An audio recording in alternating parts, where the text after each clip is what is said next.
Үстіміздегі 2012 жыл кібісе жылы болып саналады. Яғни биылғы күнтізбеде 365 емес, 366 күн. Демек, биылғы күнтізбеде 4 жылда бір келетін 29 ақпан бар. Осы күні туған бүгінгі кейіпкеріміз. Шахмет Құсайынов атындағы Қазақ музыкалық драма театрының актрисасы, Қазақстан Республикасының мәдениет қайраткері Зафура Арзымбаева өзінің көптен күткен туған күнін әріптестерінің арасында атап өтуді жөн санаған. Тілшіміз Мақпал Айбабина тарқатады.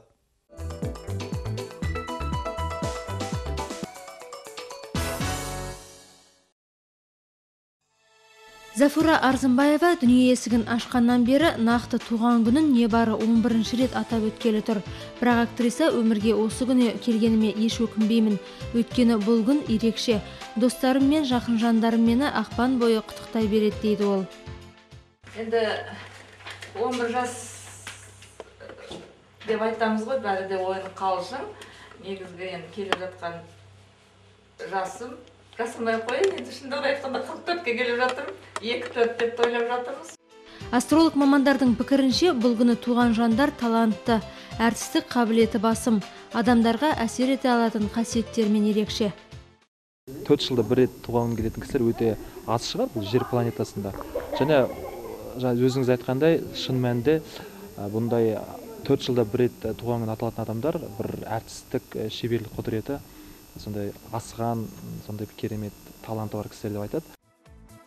Біздің арнамыздан күн сайын жарық көретін танымал Сазды Сәлем музыкалық бағдарламасының менеджері бағдарламаға келіп түскен құттықтаулар аз емес дейді. Бүгінгі Сазды Сәлем құттықтау бағдарламасына 8 хат келіп түсті. Бүгінгі біз мүлдем болмайтын шығар деп ойлағанбыз.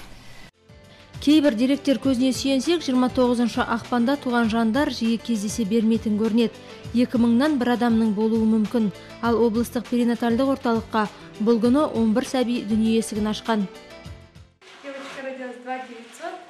Мен бүгін өмірге нәрестемді әкелдім. Дәрігерлерге рахмет. Қыз бала, салмағы 2 келі 900 грамм.